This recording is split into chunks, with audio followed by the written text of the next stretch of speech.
हर बार रमन यही देखने को मिल रहा है। अभी ये विंटर सेशन चल रहा है और भी सत्र हंगामे की भेंट चढ़े हैं, काम कम हो रहा है, जनता के पैसे की बर्बादी हो रही है। तो ऐसे में बीच का रास्ता क्या निकलता है? अब जब ये मुद्दा देश में इतना बड़ा है, अखिलेश यादव ने इतना बड़ा स्टेटमेंट दिया है कि आप जगह जगह खोदेंगे तो सौहार्द खो जाएगा देश का। तो सरकार की जिम्मेदारी बनती है कि फिर आप इस पर बात करें और अपनी तरफ से साफ करें कि ये स्थिति क्यों बनी हुई है देश में। एक मुद्दा खत्म नहीं होता कि दूसरा शुरू हो जाता है।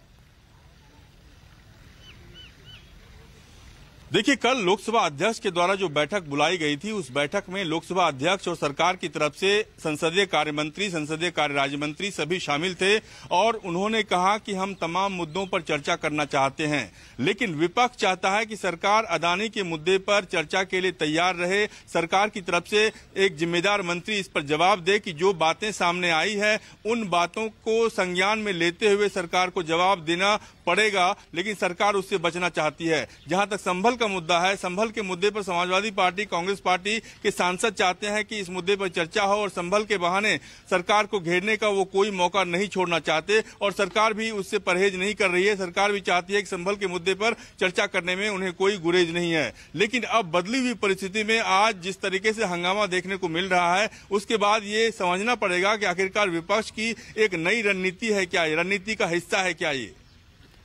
लेकिन विपक्ष भी एकजुट नहीं है रमन, ये भी सरकार की तरफ से कहा जा रहा है। आप देखिए, अडानी के मुद्दे पर अगर आप चर्चा चाहते हैं तो आपका साथ टीएमसी नहीं दे रही है। अखिलेश यादव संभल के मुद्दे को छोड़ना बिल्कुल नहीं चाहते हैं। तो एकजुटता भी नहीं है, एकता भी नजर नहीं आ रही है विपक्ष के भीतर।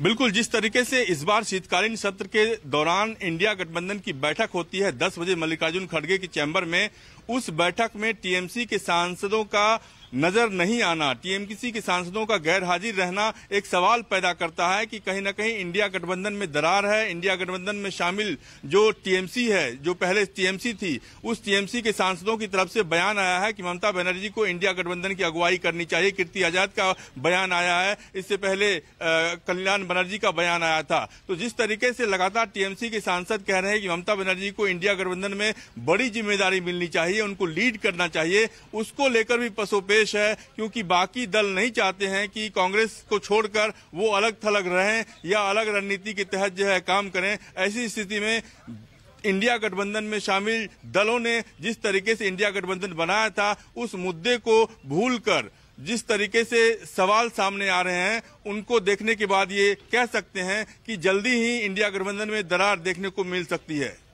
ये बड़ी बात आप कह रहे हैं यहाँ पर रमन की इंडिया गठबंधन में बड़ी दरार देखने को मिल सकती है और लगातार सरकार भी इसी को मुद्दा बनाकर चर्चा से बच रही है।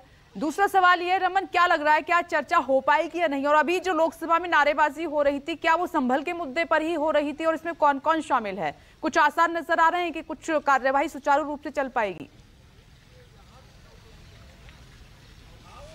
देखिए, समाजवादी पार्टी के सांसद जिन्होंने लगातार संभल के मुद्दे पर नोटिस दिया और अखिलेश यादव का बयान, जो समाजवादी पार्टी के राष्ट्रीय अध्यक्ष हैं, उन्होंने ये बयान दिया संसद के शुरू होने से पहले कि संभल के मुद्दे पर सरकार या बीजेपी की रणनीति है कि वो तमाम जो दूसरे मुद्दे हैं उससे ध्यान भटकाने के लिए इस मुद्दे को हवा देते रहे, इस मुद्दे पर चर्चा करने से बचते रहे और दूसरे मुद्दे की चर्चा लगातार होती रहे, ये सरकार चाहती है। लेकिन अब बदली हुई परिस्थिति में जिस तरीके से संभल के मुद्दे से लेकर अडानी के मुद्दे पर हंगामा हो रहा है, हंगामे के बाद ऐसा लगता है कि फिर से जो कल एक बड़ी कार्रवाई हुई थी, बड़ी प्रक्रिया हुई थी लोकसभा अध्यक्ष के द्वारा, जो पहल की गई थी, वो पहल नाकाफी साबित हुई है और आने वाले समय में एक बार फिर से पहल करनी पड़ेगी लोकसभा अध्यक्ष को, सरकार को, विपक्ष को अपने रास्ते पर लाने के लिए।